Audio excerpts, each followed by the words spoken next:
Good afternoon, everyone. This is Coach Nanay. And andito na naman po tayo sa ating next episode for Coach Nanay Podcast.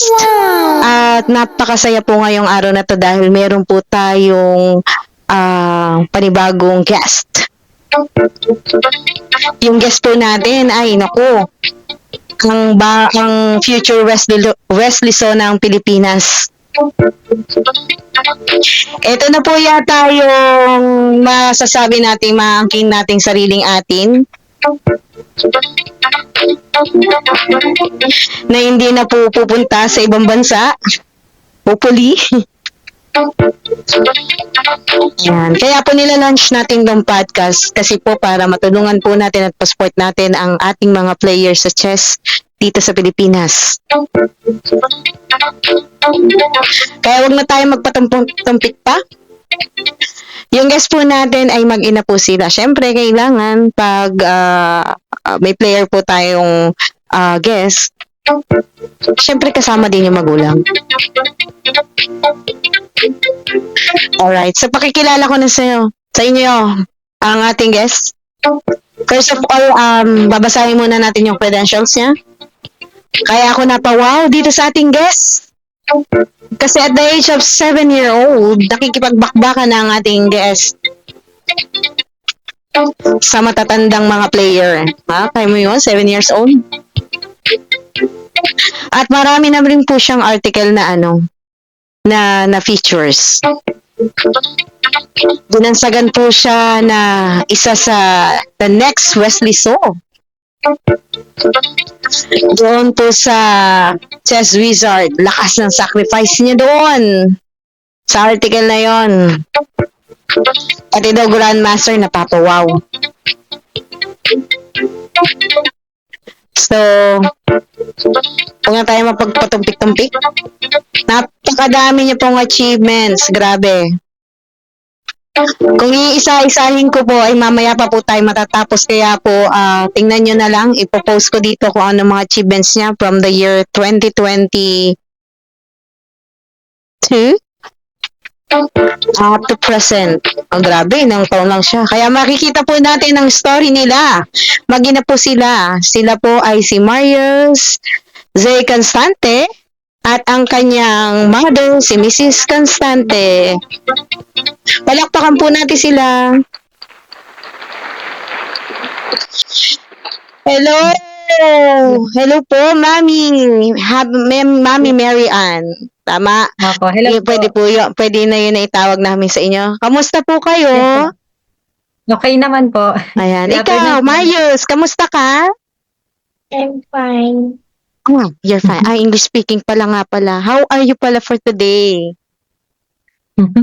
How's everything so far? How do you do? Is this your Okay first naman po. time to be a guest in a podcast? Podcast po specifically first time. First time for podcast. Pero yung iba po, ano pong yung mga invitation nyo na? One time po na-invite siya sa Sakto. Yun nga yung sa SAP. Ano po yun? So, yung, parang interview po na si Chang Ami Perez. Wow, galing naman. Alam Pero ko, dati taga-saan po ba kayo, mother? Taga ano po, malapit po kami sa North Caloocan, boundary ng Quezon City tsaka Caloocan. I see, ayun.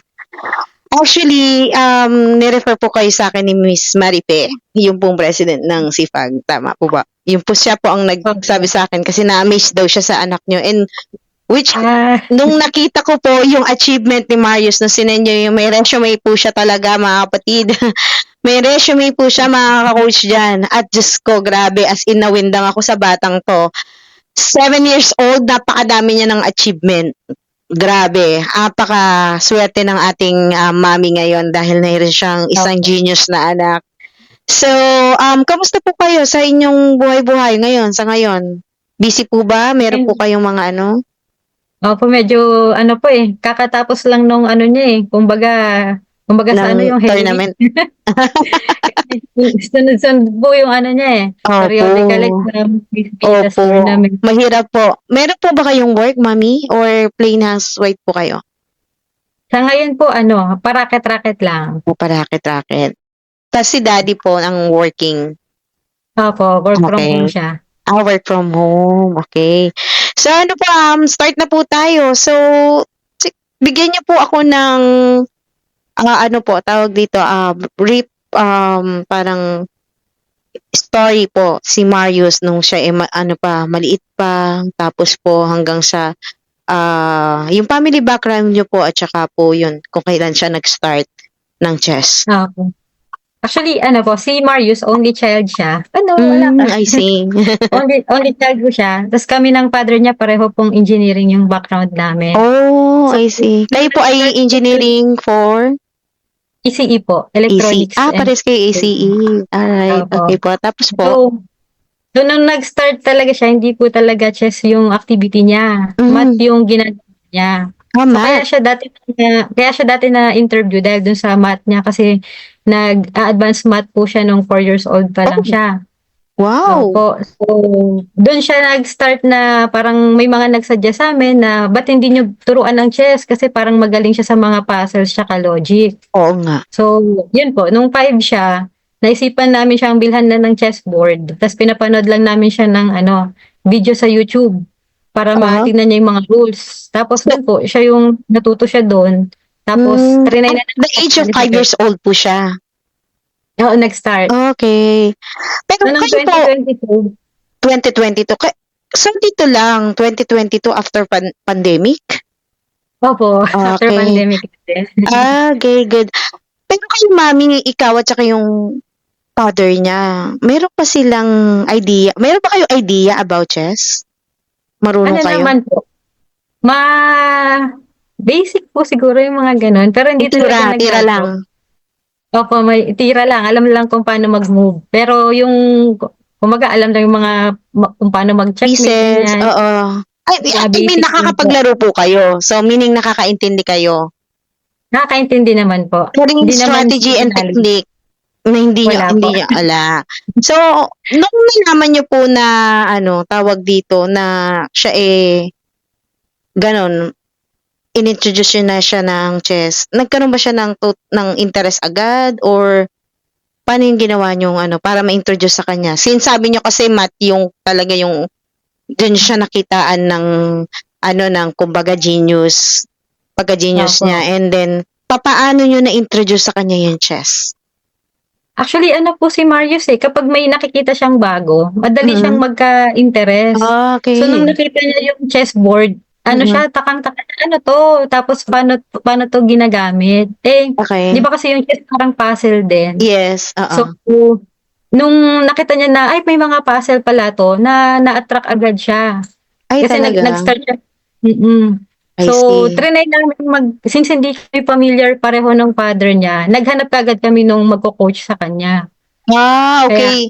So, nakahanap kayo na magko-coach sa kanya. Sino po yung nahanap nyo? Nung Taga saan? nag-start po, ang first coach po niya ay taga Chess Castle, taga Cavite, online coaching po. Online. Ang galing niya, kung online yon. Mahirap mag-coach Opo, ng online. online. Then, magaling din yung kanyang coach kasi online. Opo. Sa Cavite, marami talaga sa Cavite Opo. Tapos yun nga, interested siya kasi puzzles. Usually, nag-start sila coach niya, mga made in 1, made in 2. Tapos Ganun naman po natutunan talaga din- pag beginning. Pag beginner pa lang, syempre, ipapakilala mo yung mga pieces and then after nan, ayun, papahanap mo na yung puzzle na made in 1, made in 2 para maiintindihan nila kung papaano. Ganun po talaga yon. Then, ano po pong nangyari nun? Ayun, so parang natural lang sa kanya na naging interested dun sa chess kasi nga parang puzzle siya. So, pagkatapos after 4 months yata, May to September, sinalin na agad namin siya ng tournament. Tinesting lang namin. Ilang buwan na? Nangyayari. 2. Mga ganun. Yung 4 months. 4 May months. 20. Okay. Ano po yung September siya na sumali. nangyari sa kanya doon sa journey niya playing nag-start pa lang siya yung experience niya during tournament? Ano pong nangyari nun? Nung first tournament niya, akala namin di na kami uulit eh. Kasi nakakapagod pala mag-tournament. Oo, Yun yung magbabantay unang ka. experience namin. Opo. Maghapon yun Ano eh. siya, kiddie tournament yun. Tapos, nandun yung mga ano yung mga big stars ng, yung mga prodigy, sila Arca, sila Ah, Buto, si Ivan ko. So, first time opo. namin silang nag doon. Ay So, talaga. nag-enjoy Kasi naman siya. saan yun? Sa Manila? Sa, ano nga ba yun? Mandaluyong? Mandaluyong po. Tapos po ano siya, tawag dito, may kasama siyang coach noong time na yon? Hindi, wala po. Wala Kaka-start po. pa lang din nila nung coach niya So, noon, paano nung nyo ano, na-handle parang yung pagkakataon na yon na isinalang nyo sa tournament? Even kayo, hindi naman kayo nagto-tournament, hindi kayo player. Ano yun, syempre nangangapa din kayo, hindi nyo alam yung rules and regulation, di ba? Paano nyo naianda yung bata doon? opo. Ano nga bang ginawa namin? Nung that time po, ano eh, wala kaming masyadong kilala din talaga. Trinay lang po Mhm. na, pumunta lang po, nag-register lang po kami dun sa tournament, Mm-mm. tapos trinay lang sumali. That time, hindi pa niya alam yung mga rules, yung sa Oo, tungkol sa pag-press ng clock, bawal pa lang i-press ng pyesa, yung mga ganyan, hindi pa po niya exactly. alam. Apo. So, doon na Hindi din na, niya po ang dami niyang natutunan. naba-violation siya. Hindi na violation ba na? Hindi naman po siya na violation that time. Hmm. Wala naman nagreklamo. Hindi ko alam kung meron siyang ano. Kasi Mababait minsan yung pagka opponent. mabait yung at least bata pa, at least ang din, siguro pinagbigyan sin siya or hindi sila masyadong mahigpit. Kasi merong tournament na mahigpit talaga, lalo na pag ang isang bata galing sa chess club. May chess club talaga. May chess club po ba siya? Wala din. Hanggang Wala ngayon. din. Ayun ko kasi chess club Ngayon po, namin. dumadayo-dayo kami. Ngayon po, ang Malayo, ginagawa namin, dumadayo kami. mm, Malayo po kasi na Cavite. ang layo kasi Kung malapit ka lang dito sa amin kasi marami kong player talagang nag-sparring dito yung mga estudyante namin. Hmm. Ayan, pero i-ano po natin siya, shoutout yan, baka meron pong makaano sa inyo na may chess club dyan somewhere malapit sa inyo. I-ano po natin Opo. yon, i-shoutout natin para meron siyang napupuntahan sa school. Sa school, wala rin po silang chess club sa school. So, ano, actually, ano siya eh, yung training po niya sa bahay po talaga ginagawa. Sa online. Mostly Weekly. po online. Weekly po. And how do you Regular po handle namin po yun? nangyayari. Wala kayong alam sa knowledge. Paano nyo paano? Basta susundin nyo lang po yung sinasabi ng coach or Nung trainer? coach po, opo. Opo, Mm. sinusunod lang namin yung mga binabanggit nila. Ang tiyaga mo, mami, ha? Nakaka-proud talaga mga mami, eh. Sobrang effort sa mga anak. Pero sa future yan, mami, ma-realize nyo na yung hindi kayo manghihinayang doon sa ginawa nyong dito, pagpapagod. Kasi sa ganyang klaseng tawag dito, mga event talaga, kailangan talaga ng support ng parents. Malaking bagay yun para mag-succeed ang mga usually kung nakapanood niyo yung first vlog namin or first podcast namin with WNN. Ganang-ganan din po yung ng nanay niya as in kasama lagi ganun. So, paano niyo Mm. prepare si Marius pag yung may tournament? Ano po, sasabihin lang namin, mag-try kang maglaro. Usually online din po. Online. Wala siyang sparring physical? Meron pong isang pupunta dito sa bahay once a week. Kasi yun na Mm, po yung parang pinaka-physical sparring na niya. training niya. Okay. Tapos po, yung trainer niya, paano yung niya, paano po yung pacing ng niya, pagcha-training, online, puro online, lang, Opo. discussion and then puzzle.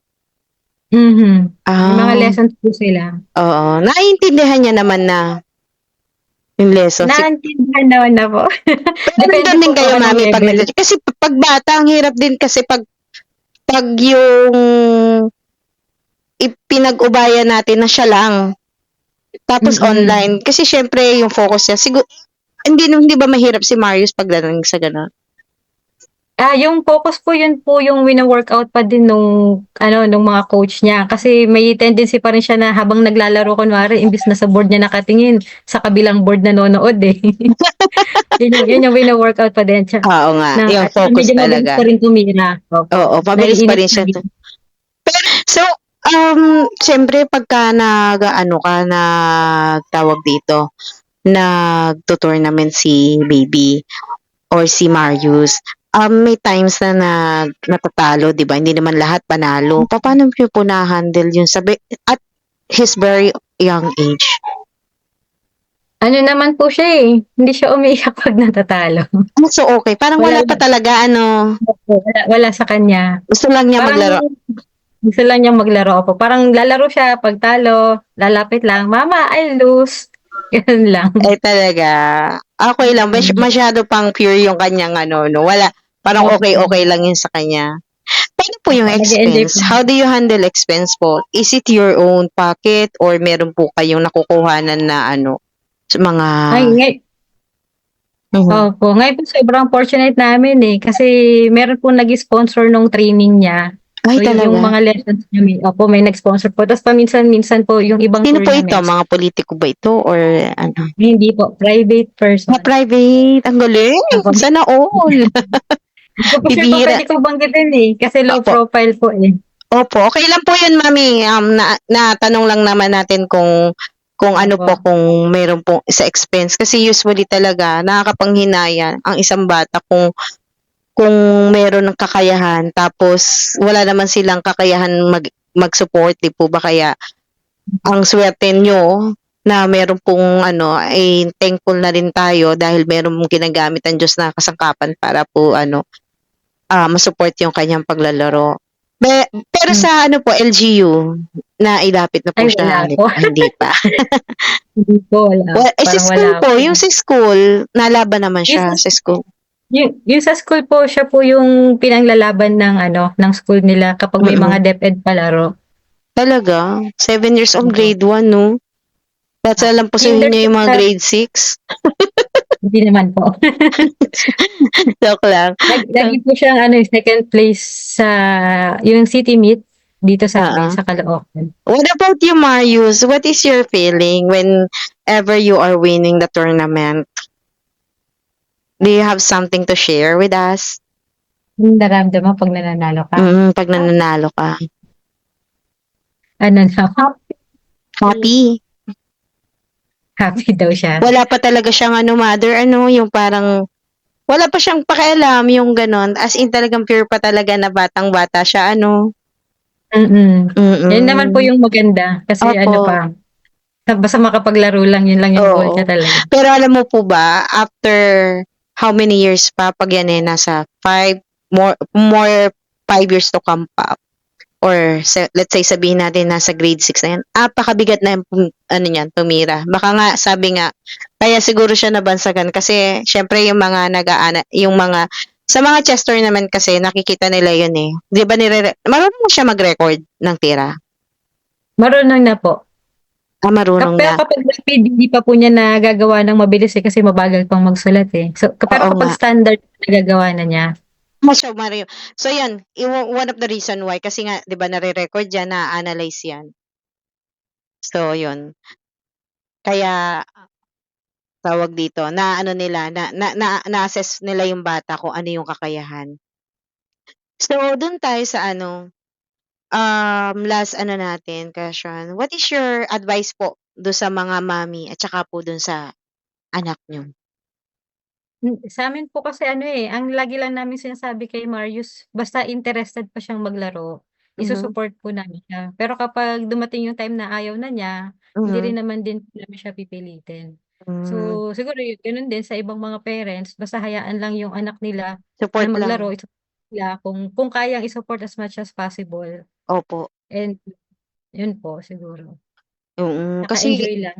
oo, enjoy lang, 'wag masyadong ano 'no. Ang bata pa naman si Marius, ako din kasi dati yung ganyang edad ng anak ko, wala pa talaga, mahirap. Pero, napakalaki mo, mami, kasi ako, yung anak ko ano, tawag dito, nung siya ay ganyang edad, talagang hindi ko mahirap siya turuan. So, buti nakakita ka ng isang magco-coach sa kanya na talagang tinutukan siya, and napakagandang pagkakataon 'yan para sa inyo. Ano po yung mai-a-advice niyo para sa anak niyo, tsaka sa pamilya niyo? Kay Marius po basta lang, basta enjoy ka lang lagi, ha? Tsaka 'wag masyadong kulit, yun lang. Makulit po kasi Si Marius, anong masasabi mo kay mami? Anong sabi anong niya ano kay mo? mami. Anong message mo kay mami? Ay, message mo daw sa'kin, message mo. love you. Ah. I love you. Ah, sweet. Nakakatuwa naman. Nakakatuwa siya. Alam mo, Marius, pe-pray ko talaga na mag-succeed ka pa and sana sa future, ma-feature ulit kita dito na may title ka na ulit. Kasi talagang tatandaan ko yung pagkakataon na ito. And as ano nga po, ang promise ko and pledge ko kasi sa bawat nagiging guest namin dito, na every time na mag-guest sila dito, yun, we will support once na na-monetize na ang channel. Yun naman ang aming ano dito, tawag dito, ang aming pledge para sa mga players. Kasi ang goal po namin dito sa podcast is to support our Filipino chess player po na makapag-compete sa international at makapag-gain ng title, higit sa lahat maitaas ang bandera ng Pilipinas. Yun po yung aim and goal namin dito sa Coach Nanay Podcast. That's the reason why naghahanap pa ho kami ng katulad ni Marius na ma-interview dito at ma-feature to give inspiration to our players dito sa Philippines. And also, Mami, baka meron pa po kayong message like ipa-plug like yung mga tututukan namin. I believe meron po kayong Facebook page for Marius, di po ba? You can invite them. Opo. Ay, una po maraming salamat po sa Mhm. nag-sponsor kay Marius. Ayun Kasi kung po. wala po yung sponsorship niya, hindi po namin ma-afford yung mga training sessions Opo, na totoo, ginagawa. totoo. And yung mga tournaments din po na nasasalihan namin, maraming salamat po dun sa mga nag-sponsor. Pati po nung nag-Thailand po siya, may mga, kasi po Oo, medyo mabigat yung nag-international ano gastos. din nga pala to si Marius. Opo. International tour naman. Grabe. First Nadaigmag pa talaga ako. Ako din player din ako pero never pa ako nakapag-international. Opo. First time niya nung Galing. December eh. Opo. Eh, Oo. yung sagot lang kasi ay yung player lang. So, yung expenses po nung parent na sasama, syempre kailangan pong Opo. gastusan. Opo. So, nag-solicit po kami noon. So, sa mga nagbigay po nung donations para makatuloy po kami ng Thailand, maraming salamat din po. Grabe, o nga pala nag-i-international ano to si Marius. Paano pag sa international, mother? Paanong ano nyo doon? Meron kayo natutuluyan o lahat na yun kasama doon sa expense na Opo. binibigay? Opo, kasi yung Isang pamilya kayo? opo, dalawa po kami sumama, first time po kasi. So, so trinay po talaga namin na ma-push na na nandun kami pareho May ng rating father na po po ba niya. si Marius sa FIDE? Opo, meron na po. Eh, Kompleto na po. ilan na Standard pong rapid. rating niya? Standard? Sa standard, mabababa pa lang po. 1,500 something po eh. 1,580 1,500. yata. 15, Alam mo ba? 15, 1523. Hindi, nadagdagan Okay. yun. 1,500. Basta nasa 1,500 po Malakas na sa rin yun. rapid. Sa standard yun. Sa standard pala. Yung sa rapid, 16. Saan niya nakuha 1650 po yung yan. rating ni standard last tournament niya? Ay, hindi po. Yung standard niya, nakuha niya nung 6 years old pa po yata siya. I see. Opo. Alright. Tournament po dito sa Pilipinas niya nakuha. Under 20 na tournament. I see, Opo. ayun. Grabe, hindi ko talaga kayang isa-isahin yung ano niya, pero ipi-feature po namin yung mga viewers. Ipi-feature po namin yung kanyang mga achievements po dito sa vlog and sa podcast natin. Pipicture, napakadami po talaga, kahit ako nagulat. Sa dami, napakagaling at napaka-bless po kay Mami Mary Ann magkaroon ng ganitong genius na bata. Talagang feeling ko ito na yung future Wesley Song ng Pilipinas, which is nasana dito. And maraming salamat po sa mga nag-sponsor. Sa mga gusto pa pong mag-sponsor, message lang po or comment kayo kung paano mapapaabot yung sponsor po para kay Marius. Mag-comment lang po kayo sa amin and then bibigay po namin sa inyo yung contact information po ng mami niya para po makatulong pa po para sa mga katulad ni Marius na na talagang gustong mag-succeed. Hopefully, Mami, sana magkaroon tayo dito sa Pilipinas ng talaga yung katulad sa ibang bansa, yung privilege para sa mga, meron naman, yun nga lang hindi ganun kalaki talaga compare sa iba. Pero hopefully sana magkaroon para dun sa katulad nila. Kasi sayang kasi yung pagkakataon, 'di ba? Ang dami-daming Opo. magagaling na ganitong mga bata tapos hindi nagbibigyan ng opportunity kasi nga kulang sa budget. Pero hopefully sana yung mga ganitong platform po ay makatulong din po sa mga aspiring players na gustong magtaas ng bandera ng Pilipinas. So, before we gonna end this podcast po again, thank you so much, Mami Mary Ann and Marius, for being our guest for today. And babaunin po namin ang inyong short story. And sana po magkaroon po ulit tayo ng pagkakataon ma-interview kayo na kung saan ay meron po kayong malaking improvement na makakamit. For example, kung meron na po siyang title, like kung siya po ay Sana po. International Master GM, ay talaga mami mag-aano po talaga ulit tayo ng interview para po makapagbigay po tayo ng inspirasyon pa sa mga ibang parents. Talaga pong ang ikasasucess ng bata ay nasa magulang din po, support ng pamilya. Ayun po. So may last word po kayo sa viewers natin, mami? Ayun po, sana rin po i-visit ninyo yung page ni Marius, Opo. Marius Love and Marius Constante. I-ano ko Meron po din siya. Ilalagay ko dito Opo. sa link. Apo, ano pa po yun? Opo. Meron din siyang YouTube pero hindi namin nagawang i-monetize Walang masyado na Okay lang po, sige po. Ilagay Opo. lang po natin yung link sa sa comment section kung saan niyo po makikita yung kaniyang Facebook page. Nasa akin naman yung niya, yung link at saka yung pala mami, paki-send na lang po sa akin yung YouTube channel niya para po mai-link ko rin po doon. Ma-boost din po 'yun. At ito po ay makatulong din. Anyhow, so maraming pong salamat. Again, thank you so much po sa time. I know napaka-hectic po ng inyong schedule, napaka-busy, pero binigyan niyo po kami ng pagkakataon po na ma-interview po kayo.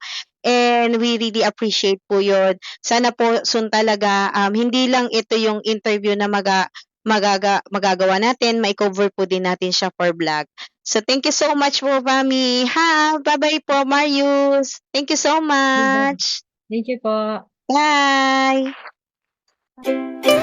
Ops! Bago mo i-end ang video na to, please subscribe on our YouTube channel and don't forget to like, share, and comment to this video kung meron ka pong mga suggestion or kung meron po kayong mga players na gusto namin ma-interview, comment lang, and don't forget to click subscribe button and bell button para po ma-notify kayo sa mga susunod na mga videos na i-upload mga namin. Bye!